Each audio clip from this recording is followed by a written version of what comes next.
Imagine tu te balades, quand tout à coup, le plus grand danger des animés arrive pour te isekai dans le dernier animé que t'as vu. Mais comment c'est possible? Partout où tu vas, il va te rejoindre. Alors j'espère que le dernier que t'as maté était du genre feel good, sinon comme moi, tu es fichu. D'ailleurs, dis-moi en commentaire où est-ce que t'as atterri afin que je juge un petit peu tes chances de survie. Et je préviens, mais je vais spoiler à mort, c'est manga et animé, donc soyez prévenus. Et tiens, cette vidéo est sponsorisée par Instant Gaming. Et comme tous les mois, il y a un concours pour gagner le jeu de ton choix. Il te suffit de cliquer sur participer et c'est tout bon. Sinon, c'est le site que j'utilise afin d'avoir de grosses réductions. Et c'est ici que j'ai acheté mes jeux. Actuellement, il y a plein de jeux super cool, comme Black Ops 6, Dragon Ball Sparking Zero, Space Marine 2 ou Dragon Quest 3. Alors n'hésite pas à participer au concours, bonne chance à toi et encore merci à Instant Gaming de leur soutien. Allez, c'est parti!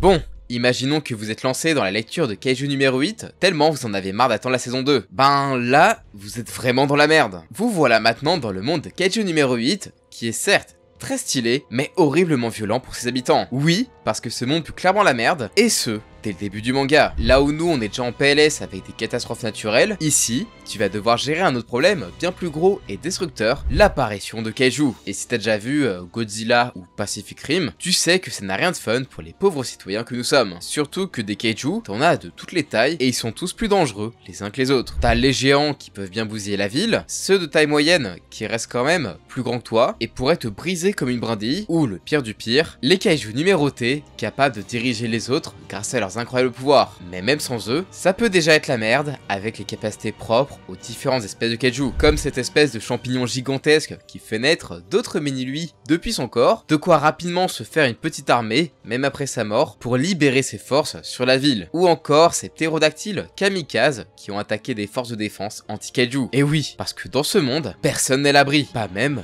les soldats. Et c'est encore plus vrai avec les Kaiju numérotés aux ordres du numéro 9. Lui, c'est une vraie plaie ultra sadique. Déjà, parce qu'il aime bien piquer le corps d'humain pour nous infiltrer, mais aussi parce qu'il a plein de pouvoirs utiles sur les autres Kaiju. Genre les ressusciter plus vénères que jamais, aucun souci. Envoyer ses propres méga Kaiju pour lancer une attaque à l'échelle nationale, à peine un autre challenge pour lui, qui peut même fusionner avec d'autres spécimens. Parce que, oui, plus l'histoire avance, plus cet enfoiré s'attaque au Japon, et on peut dire qu'il y allait en force avec une attaque à grande échelle sur Tokyo. Ainsi, il a envoyé plein de Kaiju numérotés surpuissants pour créer un max de chaos. T'as le numéro 15 et ses pouvoirs mentaux pour t'affronter avec ton apparence ou faire joujou avec tes souvenirs. Le 14 qui envoie des rayons et des barrières d'énergie. Le super rapide numéro 13. Le terrible numéro 12 et ses bras épais. Le 11 et son hydrokinésie. Évidemment le 9 qui est l'ultime antagoniste. Oui, parce que ce bâtard a carrément absorbé le directeur des forces de défense, lui donnant sa mémoire et ses impressionnantes compétences au combat qui font de lui un ennemi encore plus redoutable. Genre même le Kaiju numéro 8, qui est un petit peu l'arme secrète des forces anti-Kaiju, il en chie vraiment. Dans ce monde, l'apparition de Kaiju est si habituelle qu'ils ont déjà mis en place des gros moyens d'évacuation ou de protection des civils. Bon alors, tu peux te dire que c'est cool, ils se sont adaptés, mais en vrai ça suffira jamais à 100%. Non. Je vous jure, ils sont tellement habitués qu'ils ont même des feux de signalisation pour les passages de Kaiju. Mais c'est pas ça qui va te sauver. Déjà, à cause de l'attaque du numéro 9, mais aussi parce que tu peux très bien rentrer chez toi pour découvrir ton immeuble détruit ou recouvert de restes de Kaiju. Donc après ça, c'est pas le fun. Et finalement, le seul moyen d'avoir une chance de survivre et de se battre contre ces horreurs, c'est d'avoir la chance de tomber sur le même Kaiju que Obino Kafka, qui fera de vous un Kaiju à votre tour. Mais bon courage pour expliquer ça aux forces de défense sans vous faire exécuter. Surtout qu'il faudra te battre tes instincts de Kaiju si on te pousse vraiment à bout. Alors, j'espère que t'es bien solide mentalement. Est-ce que vous aimez les idoles japonaises? Bon, en vrai, je sais pas trop, c'est plus un truc japonais que français. Mais admettons que ça soit le cas, vous ne serez jamais autant fan d'une idole que Nazu, le personnage principal de Denjin N. Un loser avec un taf qu'il déteste, un daron absent et une mère alcoolique. Son seul réconfort dans la vie est de regarder et soutenir une idole du nom de Misaki Kenzaki, qui fait partie d'un groupe qui se nomme les Fées. Et regarde tout ça à travers son casque de réalité virtuelle. Cependant, un jour, son casque a un problème, ce qui a pour conséquence de le transformer en une sorte de conscience électrique, lui permettant un contrôle total sur tous les appareils électriques et même Internet. Et forcément, en bon gros otaku d'idole qu'il est, il décide d'utiliser ses nouveaux pouvoirs afin d'aider Misaki à devenir l'idole numéro 1 du Japon. Mais attention, ça n'a vraiment rien d'héroïque. Le gars va carrément faire des meurtres sur la concurrence en provoquant des accidents ou encore aller tuer la moindre personne laissant un commentaire négatif sur Misaki. D'ailleurs j'y pense, mais si tu veux pas te faire buter par mes fanboys changeant d'électricité, je te conseille de t'abonner et laisser un like. Ça aidera grandement la chaîne tout en augmentant tes chances de survie grâce à toutes mes vidéos sur les pires univers, monstres et méchants de tes mangas favoris. Merci de ton soutien. Mais bref, au final, Nazu veut juste aider Misaki à sa manière. Sauf que bon, évidemment, sa façon de la protéger lui cause plus de tort qu'autre chose. Elle devient carrément paranoïaque et certains pensent même qu'elle est porteuse d'une malédiction. Et puis, mine de rien, s'il pétait un câble avec ses pouvoirs, ce serait une vraie menace. Contrôler internet et l'électricité lui permet aussi de possiblement arrêter la gestion des centrales ou lancer directement des missiles nucléaires, ce qui aurait des conséquences cataclysmiques sur le monde entier. Mais heureusement, certains enquêteurs vont comprendre qu'il y a quelque chose d'étrange et vont élaborer un plan afin de piéger Nazu dans un ordinateur portable. Ça a été très laborieux et un peu tiré par les cheveux, mais ça a fonctionné et pendant plusieurs mois, le monde n'était plus sous la menace de Nazu. Bon, on parle du personnage principal depuis tout à l'heure, mais du coup, c'est quoi le rapport avec les pires univers? Eh bien, j'y viens justement. Bon, déjà, après être enfermé, il est parvenu à se libérer et il est encore plus taré que la première fois. Car là, la partie de sa conscience qui gérait la peur n'est plus dans son esprit, ce qui a pour conséquence qu'il n'a plus peur de se faire détester par Misaki, et c'est là que les vraies emmerdes commencent. Dès le moindre événement qui lui déplaît, il n'hésite pas à tuer des centaines, voire même des milliers de personnes. Il a foutu la merde partout dans le monde entier. Les autorités ont réussi à arrêter de justesse certaines catastrophes qu'il avait provoquées, mais ils ont compris une chose, le monde pouvait être détruit dès l'instant où Nazu était contrarié. Du coup, toutes les puissances du monde se plient à ses caprices et il y a constamment sur les écrans de télé des clips de Misaki et la radio ne passe que des musiques du groupe Les Fées. Non, le truc, il s'est très vite transformé en dictature et ça devait être un enfer pour les habitants, ils pouvaient même pas protester. Oui, parce que ce cinglé de Nazu a installé des milliers de systèmes de surveillance à travers le monde pour vérifier que personne ne se permette de rabaisser Misaki. Sinon, il les exécute sur le champ. Donc, il n'y a plus qu'un groupe de musique qui passe à travers le monde et vous devez faire un grand sourire pour laisser penser que vous adorez. Sinon, c'est ciao pour vous. Non, vraiment, c'est pas fou comme monde. Déjà que moi, quand j'entends une musique que j'aime pas trop, j'ai dans la tête le reste de la journée. Mais là, j'imagine pas l'horreur des habitants de ce monde de devoir écouter les mêmes musiques en boucle et faire semblant de les aimer. Ça devait être infernal. Non, vraiment. T'es sous l'emprise d'un dictateur capricieux. Heureusement, après un dernier concert d'effets qui s'est fait dans le sang et les larmes, ils ont réussi à arrêter Nazu et libérer le monde de son emprise, même si la fin suggère qu'il est encore en vie. Donc ouais, tes ennuis ne sont peut-être pas finis. Le concept de Battle Royale, normalement, c'est bon, vous maîtrisez. Que ce soit dans Fortnite, PUBG, Hunger Games, ou même le film éponyme Battle Royale pour les anciens. Vous connaissez le délire. Une arène, des combats à mort, chacun pour sa pomme, et let's go. Et bien le manga dont on va parler est l'un des meilleurs mangas de Battle Royale, et ce, en ne faisant que 3 tomes. Alors, l'histoire se passe dans un futur lointain, avec l'humanité qui s'est visiblement mis à la conquête spatiale. Tellement, à un tel point qu'ils se permettent d'envoyer des classes de collégiens dans l'espace, afin de faire des sorties scolaires. Et vraiment, tu veux pas en faire partie, tellement elle va plus mal tourner qu'un prank sur YouTube. Et oui, parce que, oh là là, comme par hasard, le vaisseau du nom de Léviathan a été endommagé par des débris spatiaux. Et ils ont malencontreusement touché les systèmes de communication. Du coup, ils peuvent pas appeler à l'aide. Ah bah oui, c'est vraiment pas de chance. De plus, pour pimenter le tout, il y a un autre gros souci, c'est que les réserves d'oxygène sont très limitées, leur laissant à peine une 50aine d'heures de survie. Il n'y a qu'un seul moyen de s'en sortir, c'est d'utiliser une capsule de biostase afin d'être cryogénisé pour pouvoir être secouru plus tard. Problème, c'est qu'en fait, il n'y a qu'une seule capsule, et donc qu'un seul survivant possible. Ouais, c'est vraiment la merde. Et au début, il y a que 2 membres qui connaissent l'info. Mais à cause d'une suite d'événements, c'est tout l'équipage qui sera au courant. Et c'est là que les emmerdes commencent vraiment. Car tous les membres vont commencer à s'entretuer pour survivre. Et pour essayer d'être le vainqueur, ils vont faire plein de stratégies. Il y en a qui préfèrent optimiser leur chance de survivre en solo en s'équipant au mieux possible. D'autres se réunissent en groupe pour se soutenir mutuellement jusqu'au moment fatidique, tandis que certains sont juste résignés à mourir. Ah, et t'as aussi un autre groupe qui va profiter de la situation pour se venger de ses anciens harceleurs. Bah oui, quitte à ce qu'il reste qu'un seul survivant, autant que ça soit pas un connard. Et tiens, j'ai vraiment l'impression de dire ça très souvent, surtout dans les vidéos Pire Monstre ou Pire Univers, mais si t'es une fille, tu pars là encore avec un gros malus. Bah oui, ces garçons pleins d'hormones seraient contrariés de mourir puceau. Du coup, ils vont malheureusement chercher à coucher avec les filles de la classe, de gré ou de force. Ouais, pas ouf l'ambiance. Mais c'est encore pire qu'on a certaines révélations vers la fin du manga. L'équipage découvre alors que, oh bah tiens, l'accident du vaisseau, l'oxygène limité et le fait qu'il n'y ait qu'une seule capsule de sauvetage, tout ça a été prévu par certaines personnes visiblement placé. Et un des membres de l'équipage de Léviathan devait récolter des informations sur la situation. Donc c'était littéralement une expérience sociale en mode les abris dans Fallout. Et en plus, on apprend vite fait que dans cet univers, donc juste de base, comme ça, bah y a de la discrimination et une lutte des classes. Donc ça donne vraiment pas envie d'y vivre, et encore moins d'être dans le Léviathan. En tout cas, je vous conseille vraiment de lire le manga, j'ai spoil un gros twist quand même, mais il y en a encore quelques-uns qui pourront vous surprendre au cours de votre lecture. Et ce manga, c'est un très bon exemple pour apprendre à développer des personnages et un univers dans une histoire courte. Et oui, je sais ce que vous devez vous dire. Quoi ? Mais c'est seulement maintenant qu'il parle de ces chefs-d'œuvre? Et oui, mieux vaut tard que jamais. Et pour ceux qui ont gardé des jolis souvenirs de ces films d'animation comme Mon voisin Totoro par exemple, croyez-moi en vrai, vous n'avez aucune envie de finir dans un film comme Nausicaa. Ici, dès le début du film, on te met dans l'ambiance et on t'explique qu'à 1000 ans, à cause de la pollution industrielle, l'humanité a quasiment été anéantie et que désormais, les survivants sont menacés par les forêts toxiques qui recouvrent maintenant la quasi-totalité de la planète. Ah ouais, c'est sûr que niveau décor, ça fait pas trop envie. Donc là, t'as que deux biomes. T'as soit du désert, soit ces fameuses forêts de la mort, blindées de spores et de champignons toxiques qui pourraient te tuer en 5 minutes si tu portes pas de masque. Mais les dangers de cette forêt qu'on appelle la Fukai ne se limitent pas qu'aux spores et leur toxicité. Non, pas du tout, parce qu'elle est aussi gardée par de terribles insectes. Alors, si t'en as la phobie, tu vas vraiment pas passer un bon moment, parce que vraiment, t'as tout. Des espèces de libellules géantes qui servent de sentinelles, d'autres bestioles volantes qui peuvent te croquer, des insectes rampants qui attaquent en nombre, ou les puissants Omu,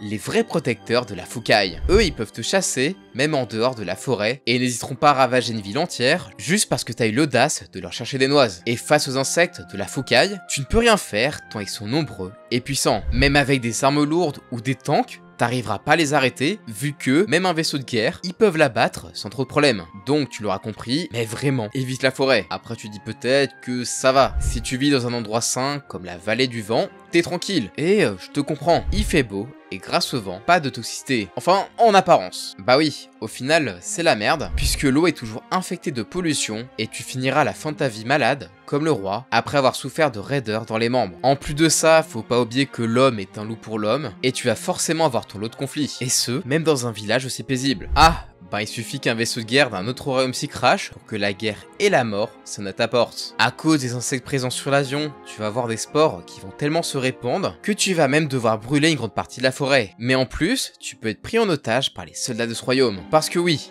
même si l'humanité est au bord de l'extinction, ils ont encore le temps de se faire la guerre. Et vraiment, ça va loin. De simples escarmouches et abordages aériens à raser une ville ou la vallée du vent en attirant une armée d'Omu en kidnappant leur bébé. Ou pire encore, t'en as qui sont assez cons pour vouloir réanimer un dieu guerrier. Alors, ces soi-disant dieux sont des créatures légendaires de l'ancien temps, dont on dit qu'ils ont ravagé le monde en seulement 7 jours avant de finir à l'état de fossile. Enfin ça, c'est vrai, sauf qu'il y en a un qui est utilisé dans une armée pour tirer sur des Omu. Non, pire idée, surtout qu'il était pas complètement développé et il finit par fondre comme une merde. En vrai, si tu veux vraiment survivre à long terme dans ce monde, il te faudra plus que les compétences de vol juste démentes de Nausicaa. Il faudra simplement te faire violence et accepter la cohabitation avec les Omu. Mais attention, t'as pas intérêt de faire semblant, hein, parce qu'ils vont te scanner l'esprit avec leurs tentacules et s'ils te sentent pas, ils vont te courser. Alors que si t'es gentil, bah tu pourras explorer la Fukai librement. Et qui sait, avec un petit peu de chance, comme Nausicaa, tu tomberas sur la forêt souterraine, respirable sans masque et possédant une eau pure. La seule eau que tu peux vraiment pomper sans risque. Enfin, en espérant que ça finisse bien et que ça reparte pas en guerre de ressources à cause de ça. Est-ce que ça vous dit de repartir dans un voyage scolaire encore plus mortel et réaliste que Léviathan? Non? Tant pis, puisque vous voilà Isekai dans Dragon Head. Te voilà maintenant à la place de Teru, un adolescent qui a eu le malheur de se retrouver dans un train qui s'est craché dans un tunnel à cause d'une catastrophe naturelle. Oui, c'est vraiment pas de bol. Par miracle, ou malchance, à vous de me le dire, il survit.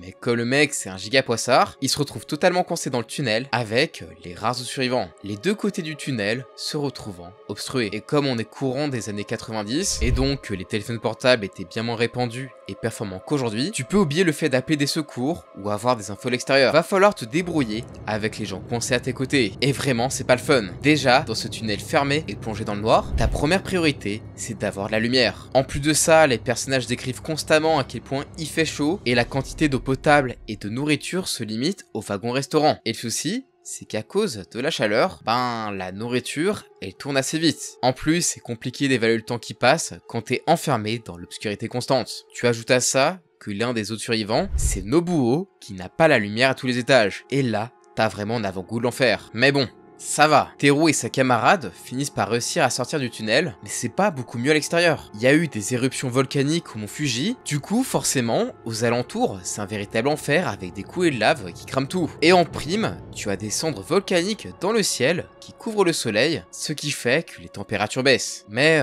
quand les cendres tombent au niveau du sol, c'est encore pire. Si on se retrouve pris dedans, c'est la mort assurée. Non, sérieusement, on n'y voit que dalle, et les cendres iront dans vos muqueuses, comme vos yeux ou vos poumons, provoquant une mort lente et douloureuse. En plus de ça, les tremblements de terre ont détruit des infrastructures, donc c'est très compliqué de se repérer. Et oui, les panneaux de direction sont tous détruits, et pour rappel, on n'a pas de téléphone moderne, donc pas moyen de se diriger avec Google Maps. Et à la moindre averse, ça provoque des glissements de terrain qui peuvent vous emporter. Les éruptions volcaniques ont également généré de la chaleur, qui a provoqué des perturbations dans le flux d'air, ce qui a pour conséquence de déclencher plusieurs tourbillons volcaniques qui détruisent tout sur leur passage. Et évidemment, comme on est au Japon, les séismes provoquent aussi des tsunamis qui font des ravages et engloutissent même une partie des villes qui étaient en bord de mer. Non, vraiment, c'est un univers de merde au même level que suivant. Et tu ajoutes à ça que dans ces conditions, évidemment, il n'y a plus de médecin ou de pharmacie. Donc si tu chopes la moindre infection ou maladie, ça va être très compliqué pour s'en débarrasser. Et bien sûr, évidemment, les autres humains pètent les plombs et présentent un danger supplémentaire, comme Nobuo, que j'avais déjà évoqué, un des survivants du train qui avait des hallucinations. Il y en a qui appliquent la loi du plus fort et essaient de buter les autres pour leur propre survie, et certains sont juste devenus complètement tarés, et ça les rend hyper dangereux. En vrai, la seule solution pour survivre, c'est clairement de se barrer du Japon. Sauf que bon, c'est un peu mission impossible avec la cendre dans le ciel, et pas sûr qu'il reste des aéroports intacts vu la violence des tremblements de terre. Mais vraiment, faut se casser de là, parce que toutes ces catastrophes sismiques ont provoqué la terraformation d'un second volcan, similaire au mont Fuji.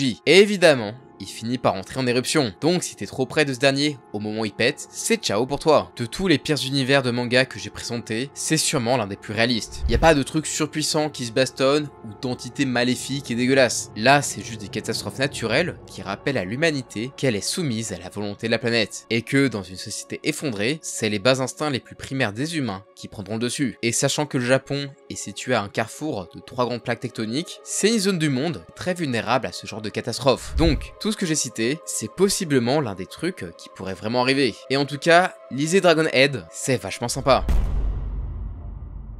Je sais pas si vous savez, mais j'aime vraiment Evangelion. Que ce soit les mechas, l'histoire assez profonde et dramatique, sans parler des OST. Genre vraiment, j'aime trop. J'aime même les mangas chez moi. Et pourtant, Evangelion n'hésiterait sans doute pas sans les piliers du mecha que sont Mazinger Z, Goldorak, mais surtout l'excellent Mobile Suit Gundam. Alors, vite fait, pour ceux qui connaissent pas Gundam, c'est une énorme franchise de mecha créée en 1979 avec des animés, des mangas et surtout leurs célèbres maquettes que sont les Gunpla. Mais c'est surtout un multivers riche en guerre et en intrigues politiques. Et oui, j'ai bien dit multivers parce qu'il existe plein d'univers Gundam différents. Mais nous, aujourd'hui, on va se concentrer sur le principal, l'Universal Century, l'univers de la première série iconique. Et franchement, j'ai beau kiffer de ouf les mechas, mais jamais de la vie je mets un pied dans ce monde, tellement la guerre y est partout et à une échelle titanesque. Dites-vous déjà qu'entre l'année 79, qui marque le début du premier conflit de Gundam, et l'année 223 de J-Savior, ce monde s'est mangé guerre sur guerre au fil des différents opus de la saga. Donc peu importe à quelle époque tu te fais isekai, tu vas forcément vivre la guerre. Comme c'est bien trop gros pour cette vidéo, on va se concentrer sur le conflit qui a tout déclenché, la guerre d'1 an de Mobile Suit Gundam et ses spin-offs. Et vraiment, ne vous fiez pas au nom, parce que même si le conflit n'a pas été long, il reste le plus meurtrier de tout l'Universal Century. Dans ce futur, les humains sont divisés entre ceux vivant sur Terre et ceux vivant sur les colonies artificielles nommées Side. Étant l'un d'entre eux, les tensions avec la Fédération terrestre sont tellement montées qu'ils se sont déclarés indépendants sous le nom de Principauté de Zeon et ils ont déclaré la guerre à la Terre. Et pour ça, ils ont frappé fort dès le début du conflit pendant la bataille d'une semaine. Oui, ils aiment vraiment faire court dans cet univers tout en restant ultra violents quand même. Ainsi, pour marquer le coup de leur entrée en guerre, les Zeon ont lancé un plan de dingue. Caser tous les habitants d'Inside et le détourner pour le faire s'écraser sur Terre, sur la ville de Sydney. Oui, rien que ça. Quand tu vois la taille du machin, tu comprends la terrible dévastation que les habitants de Sydney ont dû endurer. Et si t'es pas mort de l'impact, tu mourras sûrement des conséquences qui s'en suivent, comme par exemple les tornades. Au total, c'est 3 à 5 milliards de personnes qui ont perdu la vie ce jour-là, marquant à jamais les esprits ainsi que la planète. Donc dis-toi que si ça arrive maintenant, t'as plus de la moitié de la population terrestre qui meurt. Suite à ça, il y a une guerre spatiale sanglante où la Fédération comptait bien venger les terriens. Sauf qu'ils se sont fait tellement défoncer par les nouvelles armes qui étaient les Mobile Suits qu'ils ont bien été forcés de se replier avant de signer le traité de l'Antarctique, histoire de réglementer cette guerre. Bah ouais, c'est chiant si les méchants Zéons dropent toutes les colonies sur la planète. Ça va pas empêcher les Zéons d'en profiter pour envahir une bonne partie de la Terre, faisant de nombreuses victimes dans leur sillage. C'est à partir de là qu'on entre dans le gros du conflit, avec l'apparition des premières mobiles suits de la Fédération, menées par le terrible et iconique Gundam RX-78-2, piloté par le jeune Amuro Ray, alors âgé de 15 ans. Et oui, dans ce monde en guerre, pas de pitié, même pour les enfants qui peuvent se retrouver embarqués dans cet horrible conflit sans avoir rien demandé et risquer sa vie en soldat. Oui, je vous avais bien dit que personne n'était épargné. Surtout qu'avec la puissance des mobile suits, la guerre est partout, dans l'espace comme sur Terre. Et c'est plein de batailles et de conflits qui vont avoir lieu en même temps, faisant énormément de morts dans les deux camps jusqu'à la terrible bataille finale. Ici, dès le début de l'assaut, t'as les Zéons qui balancent direct leur arme secrète, le Solar Ray, un genre de rayon de la mort qui va décimer un tiers des forces de la Fédération, mais ça va pas les empêcher de prendre l'ascendant et de gagner au terme d'une bataille juste titanesque. Tout ça pour obtenir une paix bien éphémère, puisque le cycle de la haine va continuer avec les guerres suivantes. Donc vraiment, même si tu trouves ça trop classe, les mobile suits, je te déconseille de t'engager dans un camp comme dans l'autre. T'as aucune envie d'être aux premières loges des soreurs de la guerre. Reste plutôt avec tes proches pour essayer de trouver un refuge safe. C'est la meilleure solution. Et sinon, à regarder, c'est un univers, enfin un multivers juste incroyable sur lequel je vous conseille de vous pencher. Ça vaut vraiment le coup. Et d'ailleurs, dites-moi en commentaire si ça vous intéresserait un comment survivre sur les différents univers de Gundam. Ça pourrait être très très cool. Mais du coup, avec tout ça, tu penses pouvoir survivre dans quel univers? Personnellement, je préfère Tenjin En. Ok, c'est une dictature. Mais en vrai de vrai, ça dure pas méga longtemps. Je préfère ça à un univers de guerre ou un truc avec une végétation mortelle. Sur ce, si la vidéo vous a plu, je vous invite à mettre un maximum de pouces bleus, à partager la vidéo et vous abonner à la chaîne en activant la cloche si c'est pas déjà fait. Et sur ce, moi je vous dis à la prochaine, ciao!